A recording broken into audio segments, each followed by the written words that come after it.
What's going on, guys? Back here in the garage again. I want to apologize for the audio for anyone else that's out there. I use a G7X camera or G9X camera. There's no external mic that I can use with this. This is my vlog camera, so I do apologize for that ahead of time for this video. But I want to go ahead and get into this as I drink a nice beer right now. It's been a long day, but if you guys saw my last video, I went over the 2JZ versus the B58. And in this video, I want to go over the drivetrain of the car because that's another big debauchery, I guess, or an issue people keep bringing up here as of late. You know, the 2JZ, which is known here, as you guys can see, my Mark IV Supra behind me here, is known for being such a stout motor. I kind of went over the B58, how I felt about it. Now the next big thing is the drivetrain of the car, and the Supra here behind me, the Mark IV, is known for its powerful drivetrain with a 6-speed get-drag transmission, or even the 4-speed auto from Toyota is quite stout. We're going to go into the diff, axles, driveline, everything I can. I'm going to try to give as much info as I can also on the actual new Supra. As limited as it is, I can give a good bit of in-depth detail that I'll try and put out there for y'all. So we're going to start this off. Let's start with the transmissions here. We're going to start off with the Mark IV and kind of talk about the get-drag, which is the one most people think of. We'll talk about the auto also. I know it's kind of a weird comparison because of the fact that the new Supra only comes in an 8-speed automatic converter-style transmission, where the Mark IV came in a 6-speed manual transmission made by the company Get-Drag, which was a German company, and then they offered a 4-speed auto, which was made by Toyota.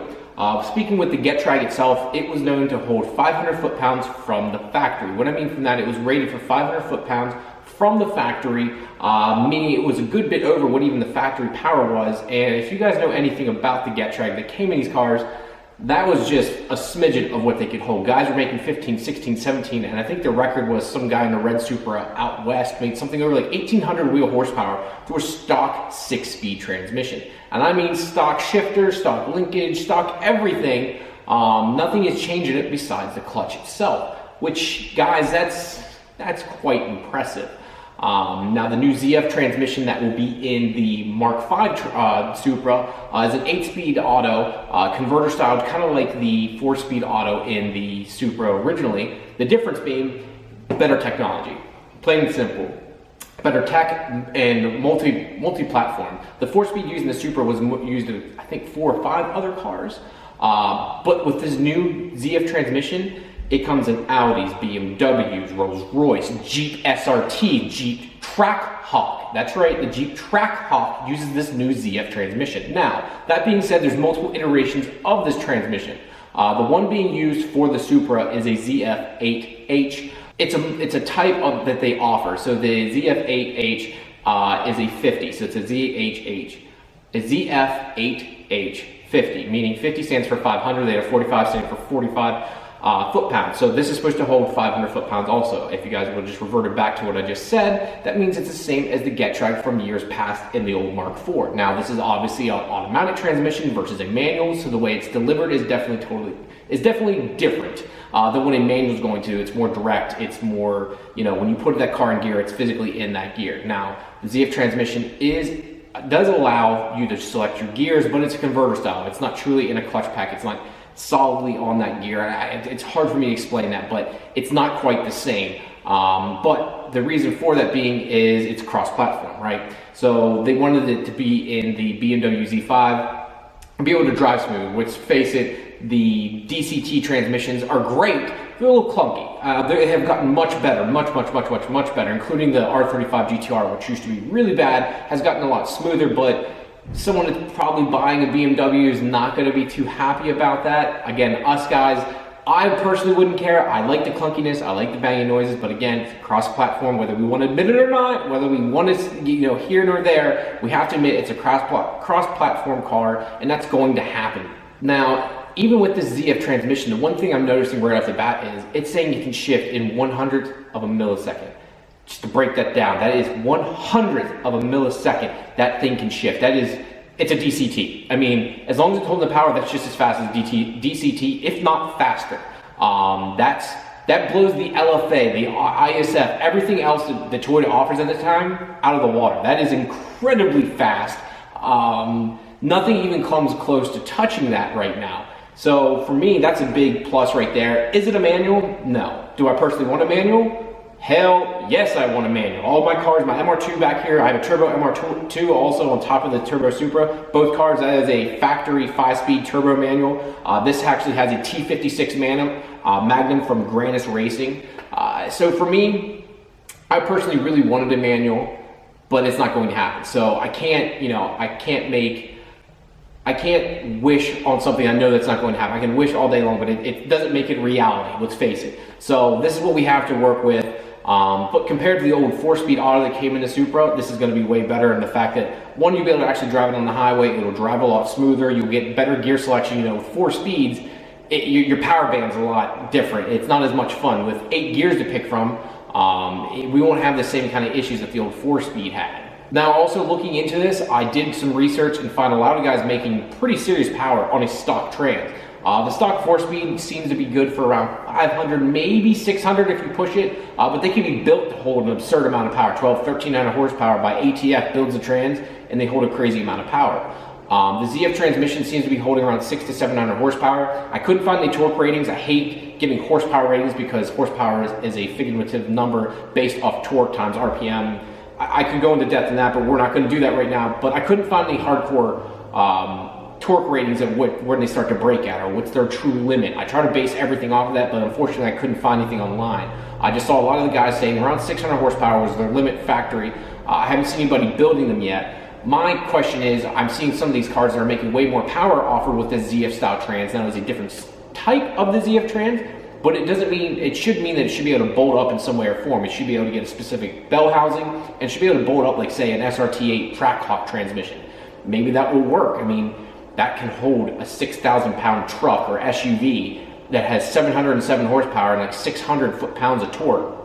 If that could fit in a car, I mean, the possibilities are endless, and that's just factory trans, just bolt it up and go. Now, that's enough of that. I'm going to try and sideline it here. Let's get into the rest of the driveline here. So we have the drive shaft, and then we have the diff of the car. The new drive lines for both cars are both 2 pieces. They both use a rubber donut in the center. They're both, the transmissions I wanted to say too, both the Getrag and the new ZF transmission are both a sealed style transmission. That means there's no slip yoke in the back. They're actually a 4-bolt design in the back.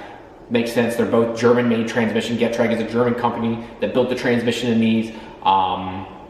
The ZF is also a German company.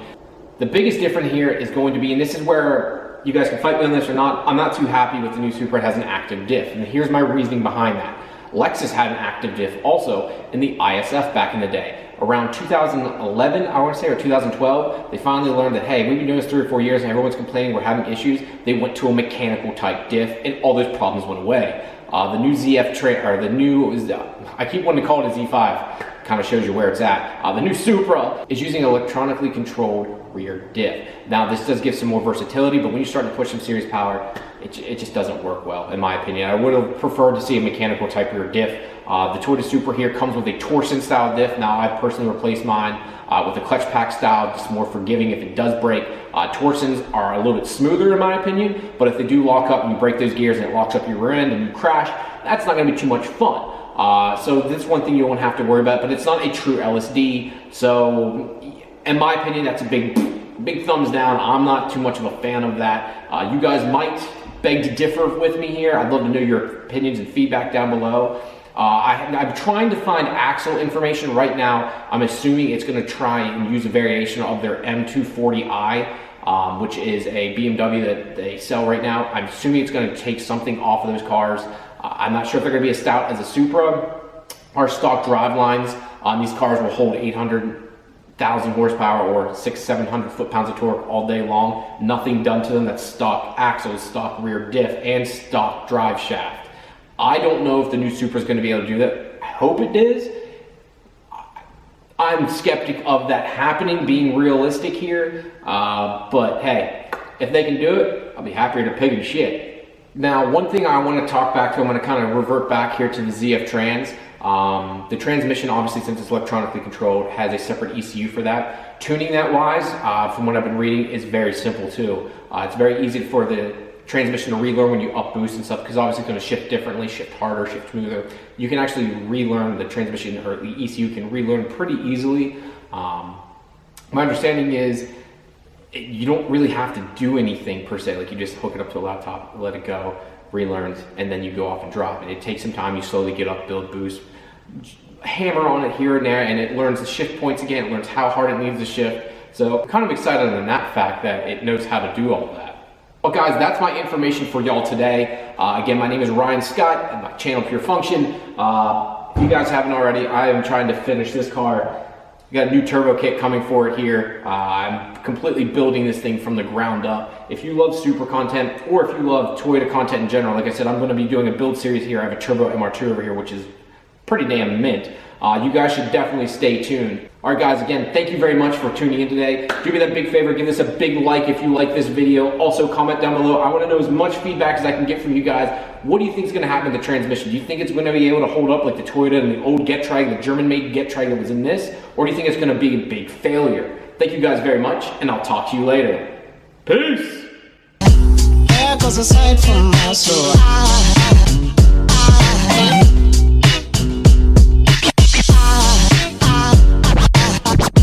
There goes a sight, there goes a sight.